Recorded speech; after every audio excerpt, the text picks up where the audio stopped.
Okay hi guys, चालू कर रहे हैं एक नया चैप्टर जिसका नाम है forms of market. Forms of market. अब देखिए फॉर्म्स ऑफ मार्केट को समझेंगे। सबसे पहले फॉर्म्स ऑफ मार्केट को बाद में समझेंगे, पहले एक मार्केट टर्मिनोलॉजी को समझने की कोशिश करते हैं कि भाई ये मार्केट क्या है। ठीक है, मार्केट एक बहुत ही कॉमन वर्ड है।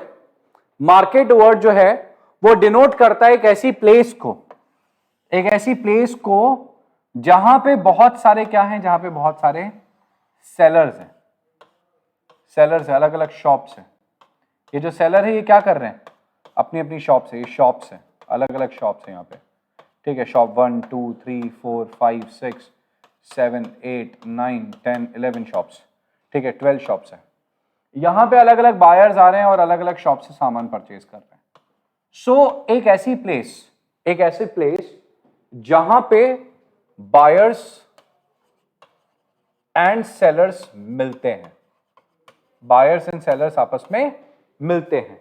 एक ऐसी प्लेस जहां पे सेलर्स गुड्स बेचते हैं बायर्स को, बायर्स परचेज करते हैं सेलर से गुड्स। ये हो गया एक लेमन लैंग्वेज में मार्केट को समझना। तो मार्केट क्या है? मार्केट एक ऐसा प्लेस है जहां पे बायर्स एंड सेलर्स मिलते हैं, जहां पे बायर्स गुड्स परचेज करते हैं जो सेलर्स बेचते हैं। अब ये मार्केट अलग अलग तरीके का होता है, मैं इकोनॉमिक्स के पॉइंट ऑफ व्यू से बात नहीं कर रहा हूं। अलग अलग तरीके का मार्केट है। जैसे अगर आपने सुना है वेजिटेबल मार्केट, तो वहां पे वेजिटेबल्स मिलती है, specified market area.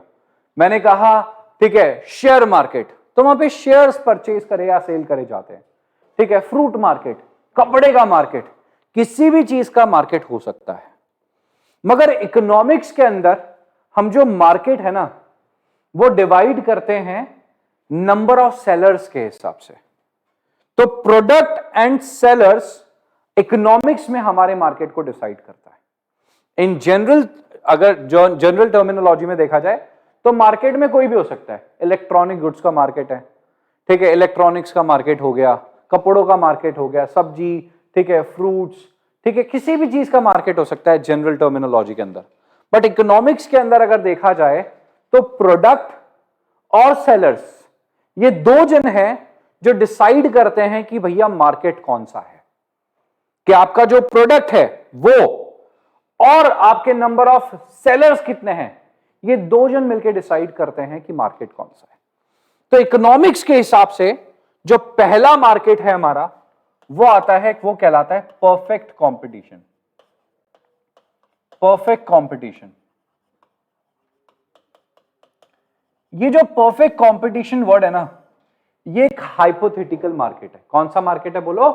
Hypothetical market. अब ये हाइपोथेटिकल मतलब होता है एक इमेजिनरी मार्केट। इमेजिनरी मार्केट मतलब एक ऐसा मार्केट जो सच में होता ही नहीं है। एक्चुअली में तो ऐसा मार्केट होता ही नहीं है। हाँ, इससे मिलते जुलते मार्केट फिर भी आपको मिल सकते हैं, बट ऐसा मार्केट एग्जैक्टली होना इज नेक्स्ट टू इम्पॉसिबल। ऐसा मार्केट नहीं होता। तो अब सर ये है नहीं तो फिर क्यों है ये कॉन्सेप्ट? देखो इकोनॉमिक्स जब बनती है, ठीक है, तो कुछ इमेजिनेशंस हमें सोचनी पड़ती है। आगे और पीछे हम कुछ इमेजिनेशंस के हिसाब से चलते हैं ताकि बीच में सर्टेनिटी को ढूंढ सके, एग्जैक्ट चीजों को ढूंढ सके। तो कई बार हम क्या करते हैं, चीजों को, ठीक है, इमेजिन करते हैं और उसके बीच में सर्टेनिटी को फाइंड आउट करने की कोशिश करते हैं, प्रोबेबिलिटीज अप्लाई करने की कोशिश करते हैं। ठीक है, कि इमेजिनरी मार्केट में ऐसा होता है, एक्चुअल मार्केट में ऐसा होता है। तो हर तरीके की चीज की अंडरस्टैंडिंग लेने के लिए हमें इकोनॉमिक्स में कुछ अजम्पशंस लेने पड़ते हैं, इसीलिए हम कुछ इमेजिनरी मार्केट को, ठीक है, यहां पे डिस्कस करते हैं। जैसे अगर आपने देखा हो, ठीक है, तो अगर अपन बात करते हैं डिमांड और सप्लाई के अंदर, elasticity of demand and elasticity of supply के अंदर, perfectly elastic demand, perfectly inelastic demand, तो वो सब इमेजिनरी सिचुएशंस है।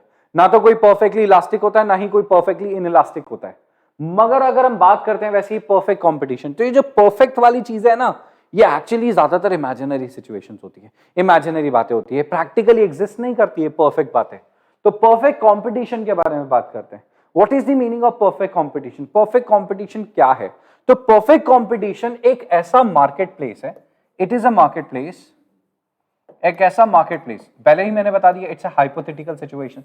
ये एक ऐसा मार्केट प्लेस है जिसका सबसे इंपॉर्टेंट फीचर ये है कि यहां पे है large number of buyers, large number of buyers, और उसके रेशो में है large number of sellers, large number of sellers, मतलब लार्ज नंबर ऑफ बायर्स के रेशो में है लार्ज नंबर ऑफ सेलर्स, मतलब बहुत सारे मार्केट में बायर्स हैं और बहुत सारे मार्केट में सेलर्स हैं, मतलब इतने ज्यादा बायर्स हैं कि आप उन्हें काउंट नहीं कर सकते और इतने ज्यादा सेलर्स हैं कि आप उसे काउंट नहीं कर सकते। तो एक्चुअली में ये जो फीचर है इस मार्केट का, ठीक है, जिसके बारे में, जिसको मैंने क्या कहा, परफेक्ट कंपटीशन, इस परफेक्ट कंपटीशन का जो पहला फीचर जो मैंने आपसे डिस्कस किया, that is large number of buyers and large number of sellers, इसका इंटरप्रिटेशन क्या है, इसका कॉन्सेप्ट क्या है, इसका मतलब क्या है? तो large number of buyers and large number of sellers का मतलब है कि जो बायर्स हैं और जो सेलर्स हैं वो इतने स्मॉल यूनिट है, इतने ज्यादा स्मॉल यूनिट है पूरे एंटायर मार्केट के कि वो मार्केट को बिल्कुल भी अफेक्ट नहीं कर सकते। They can not affect the market और they can not effect the market, मतलब इनका मार्केट के ऊपर इंफ्लुएंस ऑलमोस्ट जीरो है, इनका मार्केट में ऑलमोस्ट इंफ्लुएंस क्या है, जीरो है। एग्जाम्पल के तौर पे आप एक शॉप पे गए, आपने शॉपकीपर को बोला हाँ भैया कैसे लगा ये प्रोडक्ट, ठीक है, उसने कहा 400 रुपए का, आपने कहा 400 तो बहुत महंगा लगा रहे हो, ठीक है, बोले पास वाला 300 में दे रहा है, बोले चलो 300 दे देना आप। समझ रहे हो बात को? तो बेसिकली क्या होता है कि ऐसा जो मार्केट होता है ना, इस मार्केट के अंदर आप सेलर को या बायर को इन्फ्लुएंस कर सकते हो, सेलर को या बायर को थोड़ा सा इन्फ्लुएंस कर सकते हो। समझ रहे हो? बोले ठीक है सर, अगर वो 400 में दे रहा है तो सर आप ले लीजिए, सर 500 से कम में वो नहीं दे रहा है, मार्केट में सबसे सस्ती रेट मेरी है, सर सॉरी सर मैं नहीं बेच पाऊंगा, 400 रुपए में प्रोडक्ट है, चलो ठीक है 400 में दे दो। समझ गए क्या बात को? तो एक ऐसा मार्केट जिसमें आप कस्टमर को इन्फ्लुएंस कर सकते हो या जिसमें आप, ठीक है, सेलर को इन्फ्लुएंस कर सकते हो, वो ये मार्केट बिल्कुल नहीं है। इस मार्केट में इतने ज्यादा सेलर्स हैं, इतने ज्यादा बायर्स हैं कि किसी से किसी को कोई फर्क पड़ेगा ही नहीं, कोई किसी को इन्फ्लुएंस कर ही नहीं पाएगा। एग्जाम्पल के तौर पे मान लो आप एक बायर हो और आप प्रोडक्ट परचेज करने गए, बोले सर ये पेन कितने का है, अब उसने कहा ये पेन 10 रुपए का, आपने कहा 9 में देता है क्या, बोले सर नहीं सॉरी, कस्टमर के होने या नहीं होने से मेरे को कोई फर्क नहीं पड़ेगा, कस्टमर के होने या नहीं होने से मेरे को कोई फर्क नहीं पड़ेगा, और कस्टमर को भी फर्क नहीं पड़ेगा सेलर के होने या नहीं होने से। बोले भाई 10 में दे, बोले 10 में दूंगा सर, ठीक है, ज्यादा कम नहीं कर सकता, बोले मत दे, मैं बगल वाले से ले लेता हूं, क्योंकि ये एक ऐसा प्रोडक्ट है जो कि होमोजीनियसली सब जगह अवेलेबल है। क्या बोला मैंने?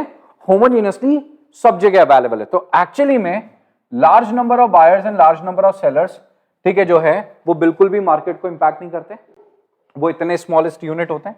दूसरा पॉइंट मैंने क्या कहा, प्रोडक्ट क्या है आपका, प्रोडक्ट एकदम होमोजीनियस है, प्रोडक्ट एकदम होमोजीनियस है। होमोजीनियस का मतलब क्या होता है कि it is same in all respects, same in all respect, एकदम एग्जैक्टली सेम है इन ऑल रेस्पेक्ट। मतलब आप जो पेन बनाते हो वही पेन मार्केट में सब लोगों के पास, सारी दुकानों के पास अवेलेबल है, यही पेन मार्केट में हर एक बंदे के पास अवेलेबल है, ठीक है। तो जो चीज सब लोगों के पास अवेलेबल है वो चीज कहलाती है होमोजीनियस, कोई फर्क ही नहीं है। तो भाई अगर तुम दुकान पे इसको 12 रुपए में बेचोगे, सेम प्रोडक्ट बगल में मुझे 10 रुपए का मिलेगा तो मैं 10 में खरीदूंगा ना, 12 में तुमसे क्यों खरीदूंगा? तो इसीलिए क्या है, अब एक बात बताओ, क्या ऐसा पॉसिबल है कि कंपनियों के, सारी कंपनियों के सारे पेन एकदम सेम दिखते हैं?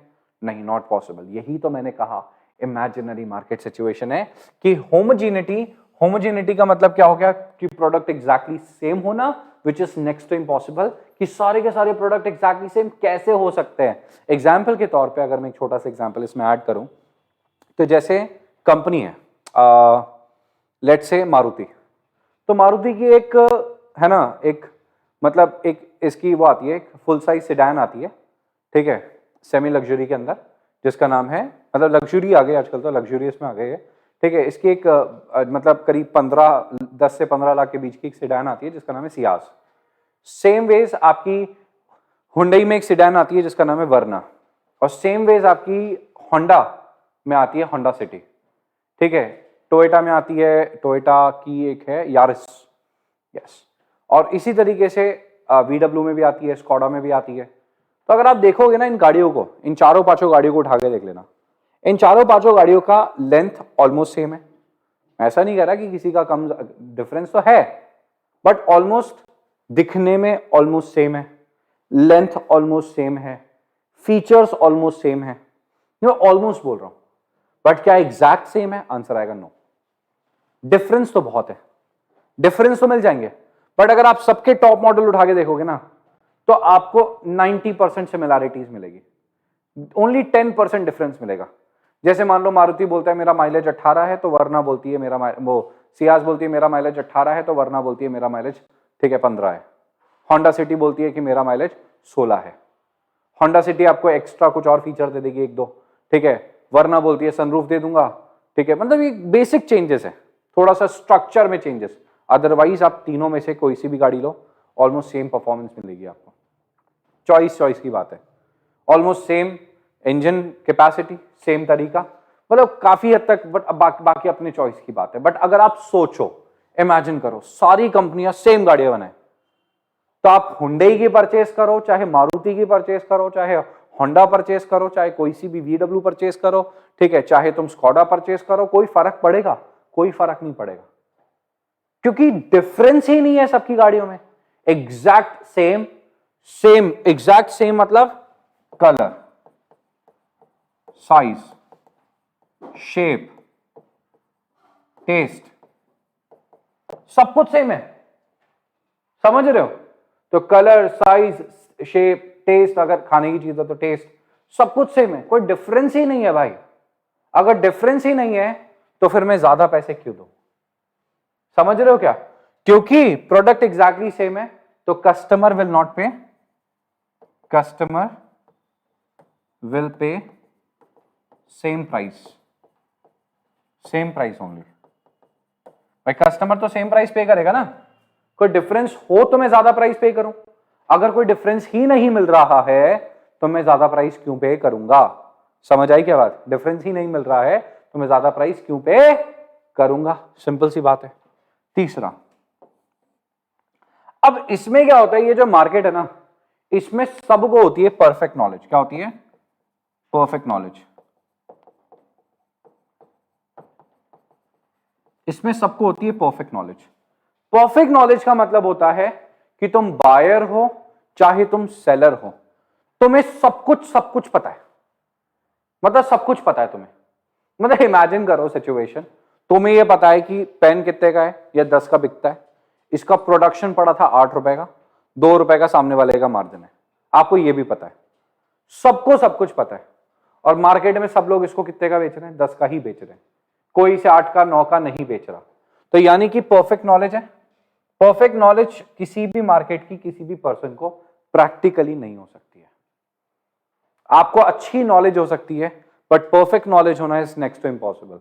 आपको गाड़ियों में इंटरेस्ट है, इसलिए आपको पता हो सकता है कि गाड़ियों की क्या कॉस्ट है। आपको मोबाइल में इंटरेस्ट है, इसलिए आपको पता है कि मोबाइल की क्या कॉस्ट है। बट इमेजिन करो कि अगर मैंने ये पेन परचेज किया, मेरे को, ठीक है, मान लो मेरे को नहीं पता कि एग्जैक्ट कॉस्ट क्या बैठी है कंपनी की, भाई ये खरीदने जाता हूं, ये तो इस पे बोर्ड पे लिखने के काम आता है, ठीक है, महंगी चीज है ये 1000, ठीक है, 1200 रुपए की चीज आती है, ठीक है, मगर ये तो फॉर श्योर मेरे को पता है कि 1000-1200 में सिर्फ कंपनी पागल बना रही है, 100-150 रुपए से इसके ऊपर की कॉस्ट नहीं है। मगर कंपनी को कितनी मैन्युफैक्चरिंग कॉस्ट पड़ती है पता है आपको? नहीं पता, ट्रेड सीक्रेट। क्यों बताएगी वो? समझ आ रही है बात? नहीं बताएगी। तो आप समझ रहे हो इसमें ना इनका कितना भी मार्जिन हो सकता है, अपने को नहीं पता प्रैक्टिकल।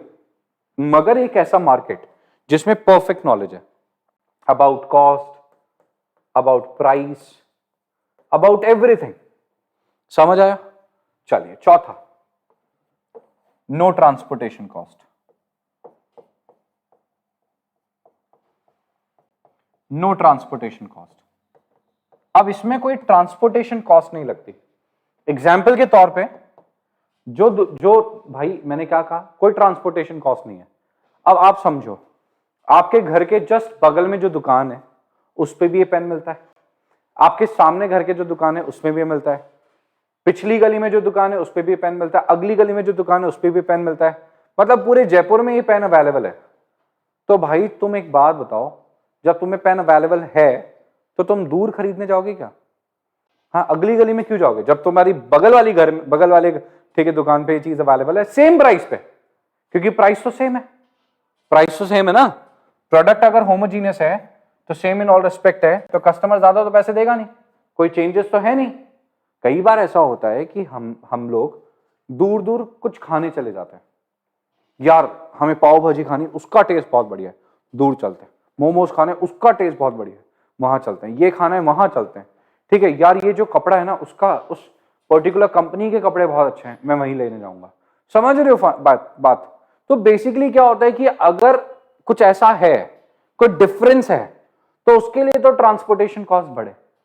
प्लस कंपनियों की भी कोई ट्रांसपोर्टेशन कॉस्ट नहीं है क्योंकि बगल में प्रोडक्शन हो रहा है, मान लो। आप समझ रहे हो? तो कोई किसी का कोई खर्चा नहीं होता, नो ट्रांसपोर्टेशन कॉस्ट है इस पे, किसी का कोई खर्चा नहीं लगता, कोई ट्रांसपोर्टेशन कॉस्ट नहीं लगती है। ओके, फिफ्थ है no selling cost. No selling cost, अब इसमें सेलिंग कॉस्ट भी नहीं है। सर सेलिंग कॉस्ट क्यों नहीं है? उसका रीजन सुनिए। सेलिंग कॉस्ट मतलब होता है एडवर्टीजमेंट। सेलिंग कॉस्ट मतलब क्या होता है? एडवर्टीजमेंट। भैया इस मार्केट में कोई एडवर्टीजमेंट नहीं लगता। क्यों नहीं लगता? सबको परफेक्ट नॉलेज है, सबको आपके प्रोडक्ट के बारे में पता है, तो आप एडवर्टाइज किसको करोगे? दूसरी बात, अगर आप अपने प्रोडक्ट को एडवर्टाइज कर रहे हो ना, तो आप अपने सारे कॉम्पिटिटर्स के प्रोडक्ट को एडवर्टाइज कर रहे हो। तो एक बात बताओ, मैंने कहा कि मेरा दुकान इस जगह पे है, ठीक है, और हमारे पास ये प्रोडक्ट मिलता है, तो भैया अगर तुम्हारे पास कोई यूनिक प्रोडक्ट मिलता है ना, तो ही लोग तुमसे परचेज करने के लिए आएंगे। अगर तुम्हारे पास वही प्रोडक्ट मिलता है जो तुम्हारे बगल वाले घर में मिलेगा, ठीक है, तो कस्टमर इतनी दूर क्यों आएगा? क्योंकि जबकि मैंने कहा एब्सेंस ऑफ ट्रांसपोर्टेशन कॉस्ट है, ट्रांसपोर्टेशन कॉस्ट लगाने नहीं है उसे। तो भैया सेलिंग कॉस्ट अगर तुम लगाते हो, एडवर्टीजमेंट तुम करते हो, कस्टमर तुम्हारा आएगा, तुम्हारा सिर्फ नुकसान है, क्योंकि पैसे तो ज्यादा मिलने नहीं है। लोग एडवर्टीजमेंट क्यों करते हैं? ताकि लोगों से ज्यादा पैसे रिकवर कर सके, ब्रांड बिल्टअप कर सके, लोगों को ज्यादा ट्रैक कर सके। ना तुम्हारे ज्यादा लोग आने हैं, ना तुम्हारा ब्रांड बिल्टअप होना है, क्योंकि ब्रांड तो तब होता है ना जब कोई यूनिकनेस होगी। यूनिकनेस तो है नहीं क्योंकि तुम्हारा प्रोडक्ट होमोजीनियस है। तो अल्टीमेटली सेलिंग कॉस्ट यहाँ पे कोई भी इन्वॉल्व नहीं होती है, और अगर आपने सेलिंग कॉस्ट लगा दी तो आप रिकवर नहीं कर सकते। तो इस मार्केट में सेलिंग कॉस्ट क्या होती है? जीरो। बोलो समझ आया कि नहीं आया? नेक्स्ट है free entry and exit of firm.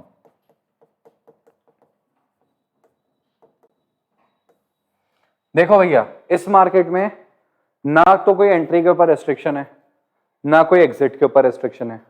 Must आओ मस्ट जाओ, फ्री एंट्री एंड एग्जिट है।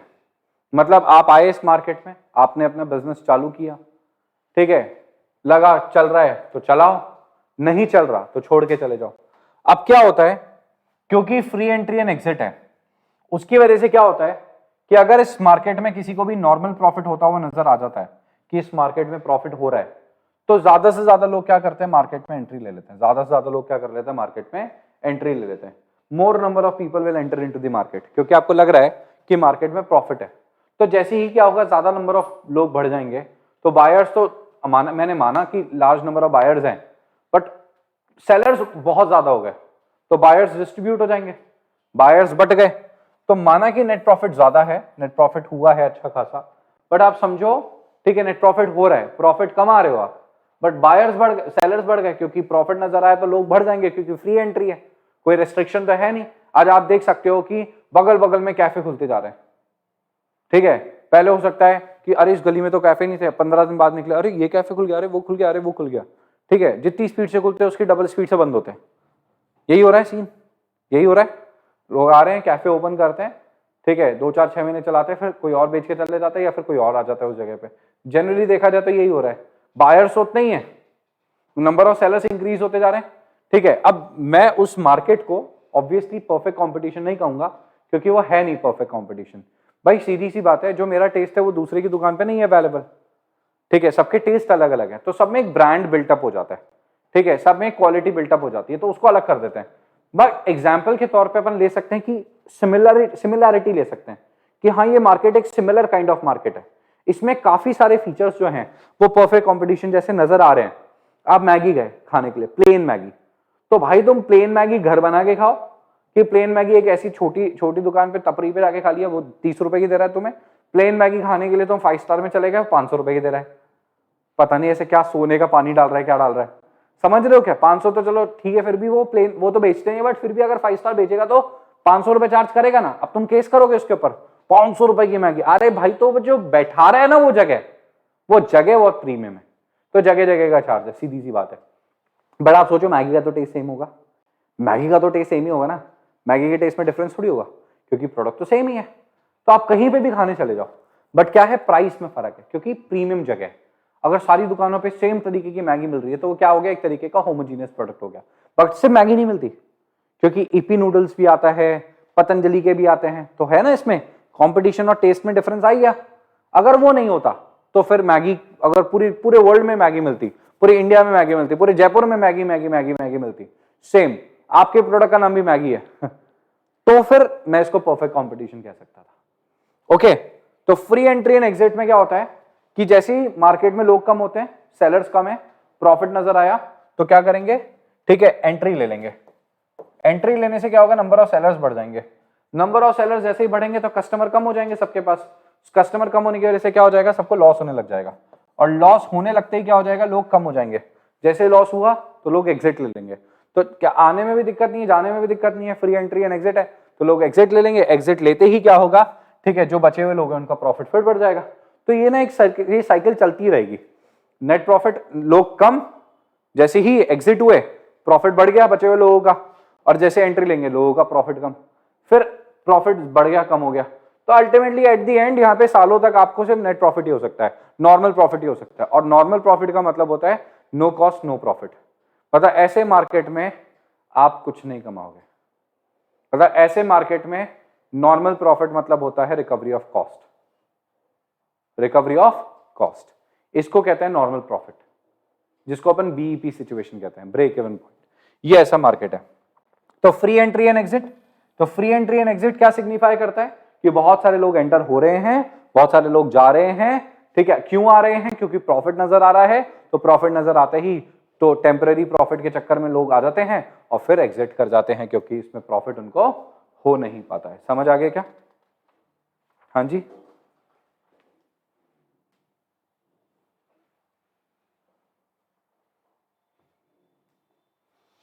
चलिए नेक्स्ट देखते हैं। 7 पॉइंट है industry. Industry is the price maker and firm is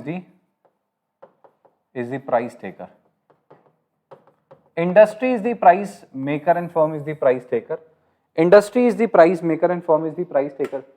firm is the price taker का मतलब समझिए। इस लाइन का मतलब क्या है, जो इंडस्ट्री है आपकी, जैसे मैंने कहा पेन इंडस्ट्री, जैसे मैंने कहा टेलीफोन इंडस्ट्री, जैसे मैंने कहा मोबाइल इंडस्ट्री, ठीक है, कार इंडस्ट्री, कोई भी तरीके की जो आपकी प्रोडक्ट की इंडस्ट्री है, वो इंडस्ट्री डिसाइड करेगी कि क्या प्राइस होगा। इंडस्ट्री डिसाइड करेगी कि क्या प्राइस होगा। तो देखिए, जब इंडस्ट्री प्राइस डिसाइड करती है तो वो होता है मार्केट इक्विलिब्रियम प्राइस। क्या होता है, मार्केट इक्विलिब्रियम। मार्केट इक्विलिब्रियम में सप्लाई और डिमांड दोनों को ध्यान में रखते हुए दोनों के एवरेज में एक प्राइस डिसाइड करी जाती है, इसको कहते हैं मार्केट प्राइस। ये प्राइस डिसाइड हो गई, इक्विलिब्रियम लेवल पे एक प्राइस डिसाइड हो गई। ये है प्राइस, ये है क्वांटिटी, इतना क्वांटिटी बिकेगा इस प्राइस पे, ये है इक्विलिब्रियम प्राइस।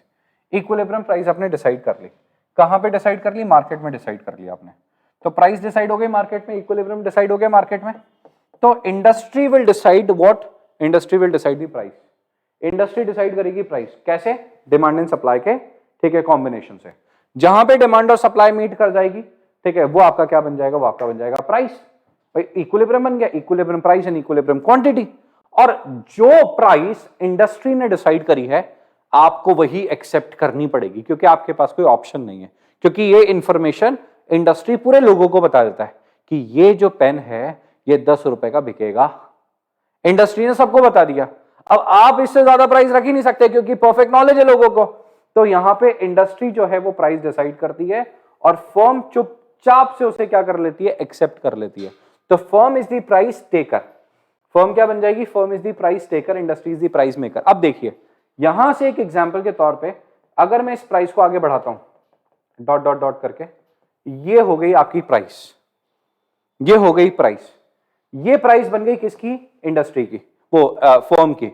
ये है इंडस्ट्री, दिस इज इंडस्ट्री, ये इंडस्ट्री है। इंडस्ट्री ने यहाँ पे डिमांड और सप्लाई को देखते हुए प्राइस डिसाइड कर दी और फर्म ने इसको एक्सेप्ट कर लिया। This price is accepted by the firm, firm ने चुपचाप से इस प्राइस को एक्सेप्ट कर लिया है। जो भी प्राइस आई है आप देख सकते हो, इस प्राइस पे कितना भी प्रोडक्ट में बेच सकता हूं। यानी कि आप अगर देखो तो ये क्या है, ये जो प्राइस है, ये जो प्राइस है इस पे मैं कितना भी क्या कर सकता हूं, प्रोडक्ट बेच सकता हूं।